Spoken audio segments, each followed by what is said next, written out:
And so, oops. Greetings, magical creatures, and welcome to the lair of the Reclusive Dragon.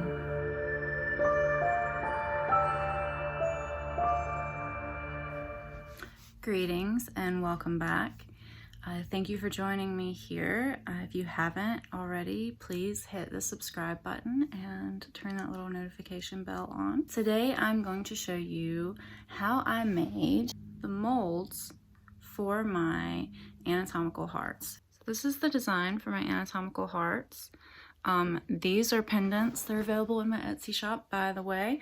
I've shown them here before, and I did just make a video on making a beaded necklace for one of these. So if you want to check that out, but I'm going to show you how I made the mold for the necklace. And I'm also going to show you how I made this mold, which fits together, and it's two pieces. So it's got the front and the back there. And this is actually for an upcoming video for how to make anatomical heart truffles, so chocolate hearts. I thought that would be very fitting considering the Valentine's Day season, and it's a good way to make something that is different and delicious and very creepy, and definitely not the kind of thing that you give your mother on Valentine's Day, but I did. She said they were delicious, but they looked disgusting. So that made me very happy. So I'm going to be using, I've used this in a couple of my other videos before, but this is Amazing Mold Putty, and it is a Foodsafe silicone putty. It comes in two different sections, and so you mix these two together. You knead them together really well, and then you put it on whatever you're trying to make the mold of, and it sets up really quickly, like in 20 minutes. I should probably actually get the sculpture. Hold on. Okay, so this is the heart sculpture that I made out of polymer clay. And this was actually originally, the reason that I made this originally and started experimenting with making the heart truffles out of chocolate was for a video collaboration that I did with Laura Watson on her channel a couple of Halloweens ago. She does a Vlogoween series, and she wanted me to recreate the cupcakes from Supernatural, where it has like the human heart inside of the cupcake. And so that's why I made this. And the video kind of turned out to be a little bit of a fail on my part. There were some issues. There were some technical issues. Not with the hearts. The hearts turned out great, but the cupcakes themselves, But that was a couple years ago. I've definitely learned from my mistakes since then. But if you want to check out that video, it's going to also be in the link in my description box. Here is a mold for the pendant itself. So it's much cleaner looking here. So this mold that is for the truffle hearts, it definitely has a little bit more of a situation where you have to like lock it in place. And that is because it is a two-part mold. I want to be able to, with as little effort as possible, just pull the chocolate straight out of here without there being many undercuts, whereas the polymer clay is a little bit more forgiving. And because of that, I wanted parts of this to be higher and parts of this to be lower to accommodate the different shape of the heart. So when I open it up, in theory, I haven't tried this two-part mold for the chocolate hearts yet. I've only done them with a one-part mold before, so this is actually going to be a little bit of an experimentation process, as it seems like all my videos are. So when you pop this open, wow, I can't get it off. Okay, so when you pop this open, so I have it built up here, for instance,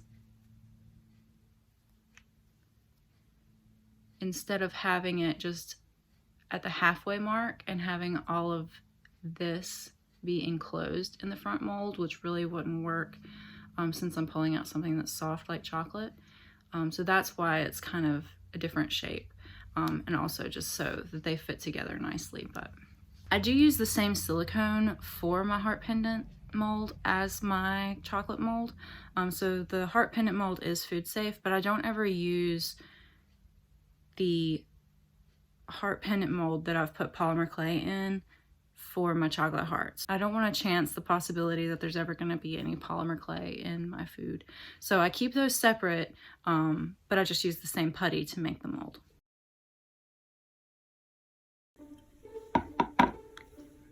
I'm going to take this bit of polymer clay and I'm going to create a border where I want the first half of the mold to stop. So for the truffles, I want this to be a 2-part mold so that I can fill both sides and push them together. And that's going to be a bit of an experimentation process, but we'll see how that goes.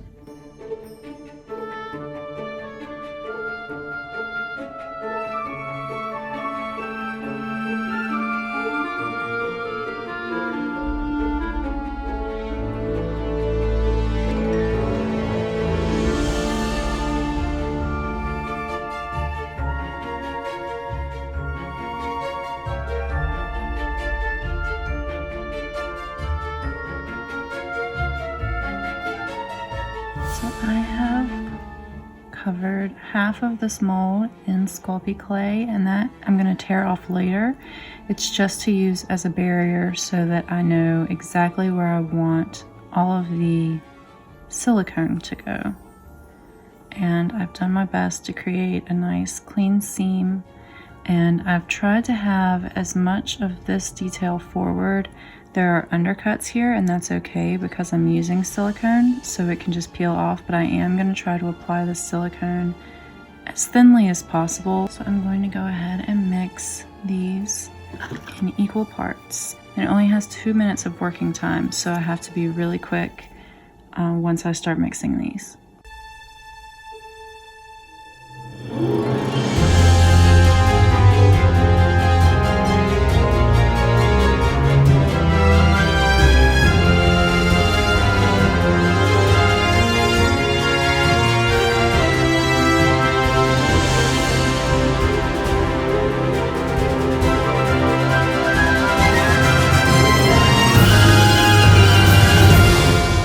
It's been about 35 minutes and I placed this face down. Now silicone isn't really supposed to stick to anything besides itself, so I just have this on a plate to create a nice flat surface so that if I want to lay this flat when I have it full of chocolate or whatever, I can do that.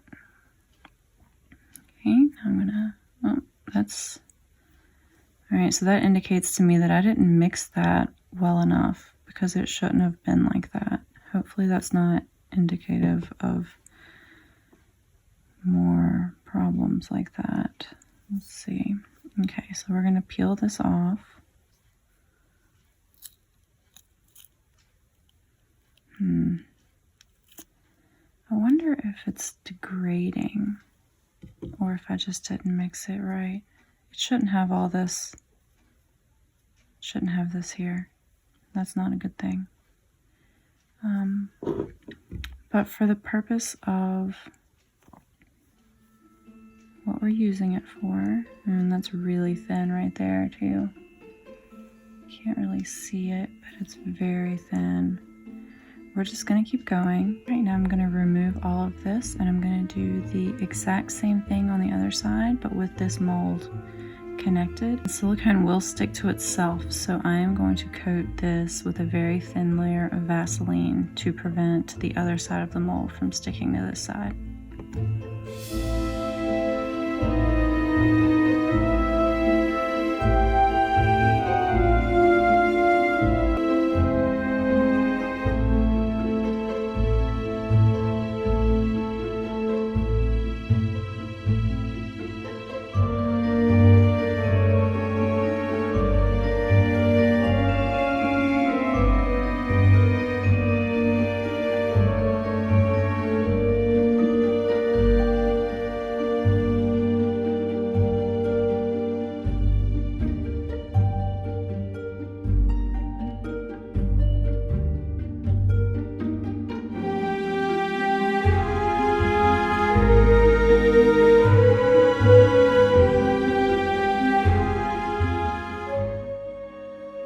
It has been probably about 45 minutes now, and let's see if I can get these separated.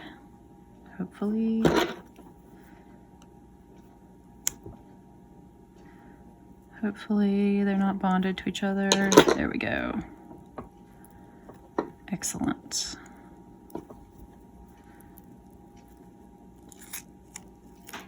Okay, there's the front that we've already seen.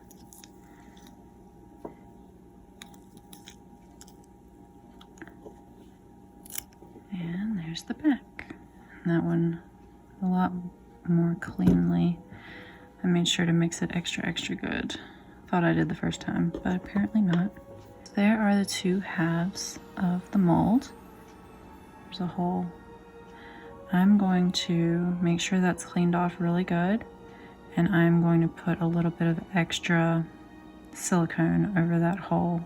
And again, that's because I pressed it down onto the plate to try to create this flat base. This isn't the most ideal method for making silicone molds, by the way. It's not. If I had pourable silicone, I would be making a container. I would be using a container and pouring this in. And the reason that I wanted it to be, first of all, I don't have pourable silicone, but also I wanted the molds to be thinner because that helps to demold a little bit easier with silicone. The more you can kind of turn it inside out, the better.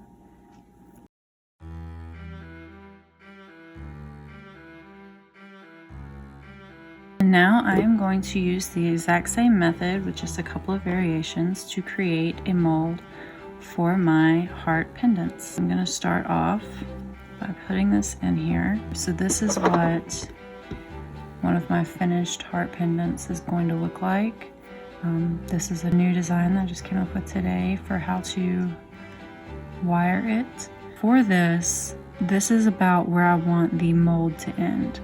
I don't want it to cut up the way that I had the other mold. I want to make sure that I have this space here. I have taken the Sculpy and surrounded half of the heart with it. And so everything that's showing is going to be what the mold will consist of. I took a lot more care up here to make sure it was very even. With the mold for the truffles, my goal was mostly to be able to have it be less undercut.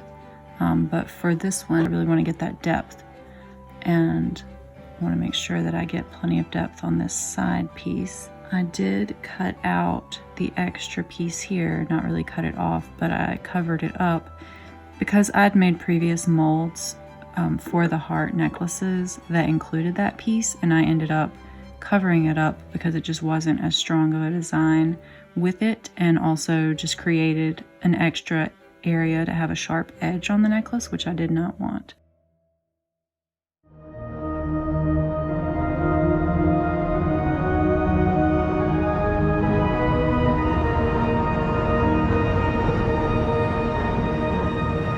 I'm just pressing this mold onto the sculpture, making note of the depth. I can try to make it as even as possible, not have any super thin areas. I'm not concerned with having a flat base on this because I do not ever pour or have anything liquid in this. I'm only pressing polymer clay into it, and so I don't need to have that flat base. I just want my base to be as even as possible. And it gets really difficult once you put the silicone on to know how thick it is around certain details. Just want to make sure I don't feel anything through there. That should be good. Hopefully that is a good thickness. Hopefully. We'll just wait about 20 minutes to unmold this and see how it turned out. It has been long enough.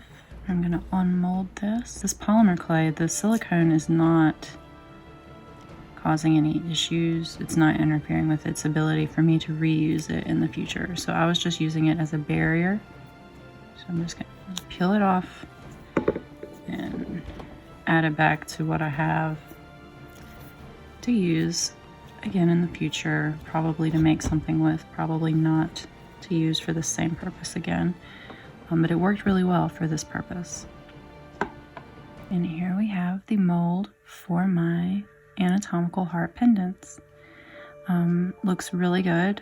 I'm pleased with it. Hopefully it'll work well. From this mold, I'll be able to make a heart pendant. This one is unpainted and unvarnished, so the color is very flat on it, but there we go. I'll have details on my Patreon of how I made this pendant from this mold.